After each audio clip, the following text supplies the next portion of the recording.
Sa pagluluto po ng ating sinabawang tilapia na may petchay, ang ating pong kailangan ay tubig, lagyan ng bawang, sibuyas, luya, at kung ano pa pong gusto niyo ilagay, pwedeng dahon ng sibuyas or tanglad, whatever. Tapos, pakuluin. Pag kumulo na, wait lang mga mi, tingnan muna natin yung kulo. Ang ganda. Ilagay na rin po natin yung ating isda na tilapia. Ayan, dalawang ulo at dalawang hiwa ng katawan ang nilagay ko. Sapat na po yan mga mi para lumasa ang ating sabaw. Ayusin lang po natin. Ayan, at takpan muli. At pag naluto na, ayan, pagkulo, naluto na yan. Lagyan natin ng asin, paminta. Hindi po ako naglalagay ng bechin mga mi. Pero, naglagay po ako dyan ng aking ginisa mix. Ayan, konti lang naman yung nilagay ko. Pampalasa lang naman. Tapos sinakban ko ulit yan. At pagkaluto, nilagyan ko na po ng pechay. Ayan. Ang ating pechay.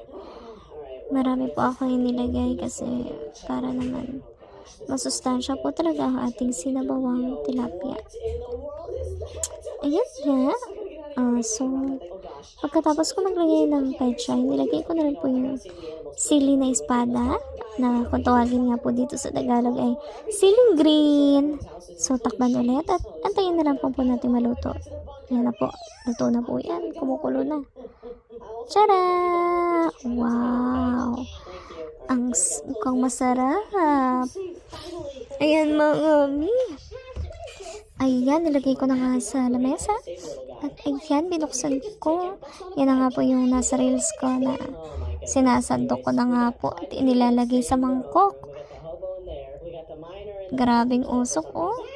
Talagang pag hinigop mo yan, magpapasok-pasok ka pa. At talaga namang mapaparami ka ng rice dyan. Mapapa-only rice ka talaga. Ayan na ngayon, sinasandok-sandok ko na nga. Ilagay ang ulo. Yan, ilagay ang gulay. Anong gulay yan? Pechay. Ayan, sumama yung luya, oh. Tapos, lagyan ng sabaw.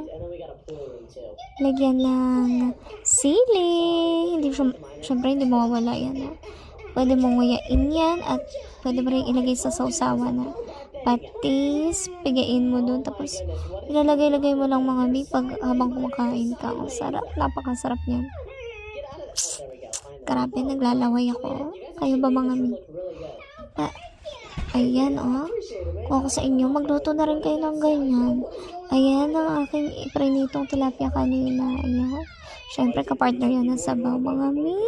Maraming salamat sa panonood, mga mi. Sana i-support ko po ang aking video.